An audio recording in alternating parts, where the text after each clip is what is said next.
In my channel, I am uploading Kannada plus Telugu videos. Because I know both languages well and lots of movie knowledge and interest. Any tips then? ఇది యాక్చువల్గా నేను ఈ question note చేసుకోవడానికి reason ఏంటంటే ఒకటే ఛానల్లో 2 languages upload చేయొచ్చా అని చెప్పడానికండి. ఇక్కడ 2 లాంగ్వేజెస్ అప్లోడ్ చేయొద్దు అని యూట్యూబ్ ఏం చెప్పట్లా. మీరు ఒక లాంగ్వేజ్ చేస్తేనే మీకు మానిటైజేషన్ ఇస్తాము అవన్నీ ఏమీ లేదు. మీ ఛానల్లో మీ ఇష్టం, మీరు ఏమైనా పెట్టుకోవచ్చు, ఏ లాంగ్వేజ్ అయినా పెట్టుకోవచ్చు. కానీ ఇప్పుడు మనకి ఛానల్ రన్ అవ్వాలంటే కావాల్సింది ఎవరు? ఆడియన్స్. సో ఆడియన్స్ చూస్తేనే కదా మనకి వ్యూస్ వచ్చేది. ఆడియన్స్ చూడాలి. ఇప్పుడు తెలుగు ఆడియన్స్ ఉన్నారు, తెలుగు ఆడియన్స్కి తెలుగు మాత్రమే వచ్చు, కన్నడ ఆడియన్స్కి తెలుగు కూడా వస్తుంది. ఎందుకంటే ఇప్పుడు వాళ్ళకి మూవీస్ ద్వారా కూడా తెలుస్తుంది కదా. అంటే వాళ్ళకి ఏంటంటే ఇప్పుడు మనకి తెలుగు వాళ్ళకి అనుకోండి, మీరు ఏ మూవీ అన్నా చూడండి, ఏ మూవీ అయినా మనకు తెలుగులో డబ్ చేసేస్తారు ఆటోమేటిక్గా. బట్ కన్నడ వాళ్ళకి అట్లా ఉండదు. కన్నడలోకి అన్నీ డబ్ చేయరు, ఎందుకంటే చాలామందికి తెలుగు వస్తుంది అండ్ సబ్టైటిల్స్ ఉంటాయి కాబట్టి. మన వాళ్ళకి ఏంటంటే చూడరు వేరే మూవీస్, ఓన్లీ తెలుగు ఉంటేనే చూస్తారు కదా. సో అట్లా కన్నడ వాళ్ళకి తెలుగు కూడా చాలామందికి వస్తుంది అనమాట. ఈవెన్ ఇప్పుడు నా ఛానల్ ఫాలో అయ్యే వాళ్ళు కూడా కన్నడ వాళ్ళు కూడా చాలామంది ఉన్నారండి. రీయూజ్డ్ కంటెంట్కి వచ్చినప్పుడు కన్నడ ఛానల్స్ రీయూజ్డ్ కంటెంట్ వచ్చిన తర్వాత సాల్వ్ చేసిన ఛానల్స్ కూడా ఉన్నాయండి. అప్పుడు అనిపిస్తుంది కన్నడ వాళ్ళు కూడా ఫాలో అవుతున్నారా అనేసి. సో అట్లా ఇప్పుడు తెలుగు ఆడియన్స్కి కన్నడ రాదు, కన్నడ ఆడియన్స్కి ఏమో తెలుగు రాదు. సో అప్పుడు ఏమవుతుంది, మీ తెలుగు కోసం సబ్స్క్రైబ్ చేసుకున్నారనుకోండి, వాళ్ళు కన్నడ వీడియో చూడరు, వాళ్ళు సబ్స్క్రైబ్ చేసుకున్నారు కాబట్టి మీ వీడియో కనిపిస్తుంది వాళ్ళకి. సో అలా కనిపించినప్పుడు వాళ్ళు చూడలేదనుకోండి, మీకు అక్కడ ఇంప్రెషన్ వేస్ట్ అయిపోయినట్టు కదా. సో అది ప్రాబ్లం అవుతుంది అనమాట. ఇప్పుడు ఒక 10 సబ్స్క్రైబర్స్ ఉన్నారు, 10 మంది సబ్స్క్రైబర్స్ ఉన్నారు. ఆ 10 మందిలో 5 తెలుగు, 5 కన్నడ అనుకుందాం. సో అప్పుడు ఏమవుతుంది, మీరు ఒక తెలుగు వీడియో పెట్టారు, ఆ తెలుగు వీడియో పెట్టినప్పుడు కన్నడ వాళ్ళు చూస్తారు, తెలుగు వాళ్ళు చూస్తారు.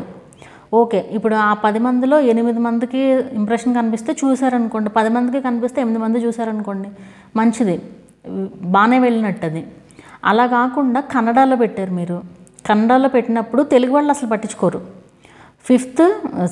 మిగతా 5 మెంబర్స్ కన్నడ వాళ్ళు ఎవరైతే ఉన్నారో వాళ్ళల్లో 5 మందికి చూపిస్తే 5 మంది చూడలేదు, లేదా ఒకళ్ళో ఇద్దరిని చూసారనుకోండి, అయిపోయినట్టే, ఇంకా అక్కడికి ఇంప్రెషన్స్ తగ్గిపోయినట్టే. సో చూపించిన వీడియోస్ ఇంప్రెషన్ కనిపించినా కూడా ఆడియన్స్ క్లిక్ చేయలేదు అంటే పోయినట్టే. సో అట్లా లాంగ్వేజ్ డిఫరెన్స్ వస్తుంది అనమాట. అందరికీ అన్ని లాంగ్వేజెస్ రావాలని ఏమీ లేదు కదా. సో మీరు వేరే ఛానల్స్ పెట్టుకోవడం బెటర్ అండి. అలా అని మళ్ళీ సేమ్ వీడియో పెట్టి వేరే వాయిస్ ఓవర్ ఇవ్వడం కాదు. ఇక్కడ వీడియో సేమే కదా. సో సేమ్ వీడియో రెండో ఛానల్లో కూడా పెట్టకూడదు. మీరు రెండో ఛానల్ కోసం, రెండో లాంగ్వేజ్ కోసం ఇంకా మళ్ళీ వేరేగా క్రియేట్ చేయాలి వీడియోని. సో అది మీకు క్లారిఫై అయిందని అనుకుంటున్నాను. ఇప్పుడు ఈ డౌట్ చాలామందికి ఉంటుంది. అంటే కొంతమంది తెలుగు, హిందీ వచ్చిన వాళ్ళు ఉంటారు, కొంతమంది తెలుగు, ఇంగ్లీష్లో పెట్టుకోవాలనుకునే వాళ్ళు కూడా ఉంటారు కదా. సో అందుకే క్లియర్గా చేద్దాము అనేసి ఈ వీడియో అయితే చేస్తున్నాను అనమాట. సో ఏదైనా కూడా మీరు ఒకటే లాంగ్వేజ్ పైన ఫోకస్ చేయండి, అదే ఈజీగా ఉంటుంది అనమాట. ఒకటే లాంగ్వేజ్ అయితేనే మీకు గ్రోత్ కూడా ఈజీగా ఉంటుంది.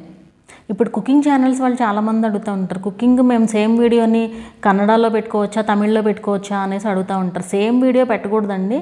ఇది ఎందుకు చెప్తున్నానంటే సేమ్ వీడియో అనేసి యాక్చువల్గా నేను ఇట్లాగే నా cooking channel, cooking first channel ఉంది కదా. సో ఏంటంటే వాయిస్ ఓవర్తోనేమో ఈ ఛానల్లో పెట్టి మ్యూజిక్తో వేరే ఛానల్లో పెడదాం అనేసి అనుకున్నాను అనమాట. సో అలా అనుకుంటే ఏమైంది, ఫస్ట్ నేను మెయిన్ ఛానల్లోనే పెట్టేదాన్ని. అయితే మానిటైజేషన్ అయిన ఛానల్ కదా ఇది. సో నాకు అందులో కాపీ రైట్స్లో చూపించేదన్నమాట. అంటే మీ వీడియోస్ వేరే వాళ్ళు అంటే నేనే పెట్టాను కదా, వేరే ఛానల్లో మ్యూజిక్తో పెట్టాను.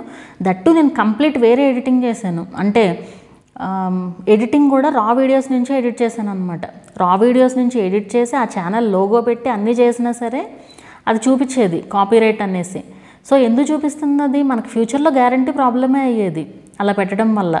అందుకే నేను ఇంకా ఆ ఛానల్లో వీడియోస్ అన్నీ కూడా డిలీట్ చేసేసి ఓన్లీ ఒక ఛానల్లో మెయింటైన్ చేస్తున్నాను అనమాట.